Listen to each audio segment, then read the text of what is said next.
నమస్తే, నా పేరు చంద్రశేఖర్. క్రిస్టల్ క్రాప్లో నేను రీజనల్ మేనేజర్గా పనిచేస్తున్నాను.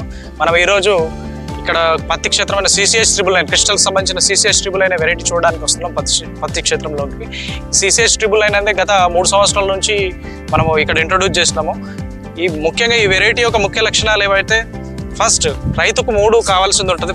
రైతుకు కావాల్సింది ఫస్ట్ అడిగేది దిగుబడి, 2 లేబర్ కొరత బాగా ఉంది కాబట్టి లేబర్ తీసుకోవడానికి ఈజీగా ఉండాలి, పత్తి పెద్ద బోల్ సైజ్ ఉండాలి, మేనేజ్మెంట్ ప్రాక్టీస్. రైతులు ఏవైతే పురుగుల మందుల మీద ఎరువుల మీద పెట్టే ఖర్చు ఏదైతే ఉందో తగ్గాలి. సో అలాంటి వెరైటీనే క్రిస్టల్ క్రాప్ సైన్స్ అనేది గత 3 సంవత్సరాల క్రితం తీసుకురావడం జరిగింది. ఆ వెరైటీ క్రిస్టల్ కంపెనీకి సంబంధించిన CCH9. CCH9 యొక్క ముఖ్య 3 లక్షణాలు.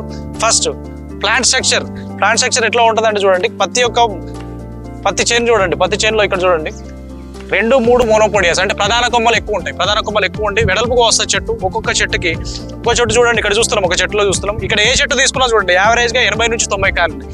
ప్రతి కాయ కూడా పెద్ద బోల్, యావరేజ్గా 5-6 గ్రామ్స్ బోల్ వెయిట్ ఉంది. చూడండి ఒక చెట్టుకి ఎన్ని కాయలు ఉన్నాయి, ఒక కొమ్మలో 1 2 3 4 5 6 7.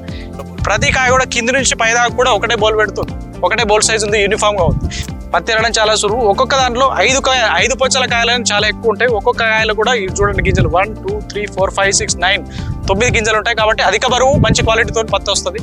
మిగతా రైతులు కూడా ఈ పత్తిని పెట్టి లాభాలు పొందాలని కోరుకుంటున్నాను. ధన్యవాదాలు.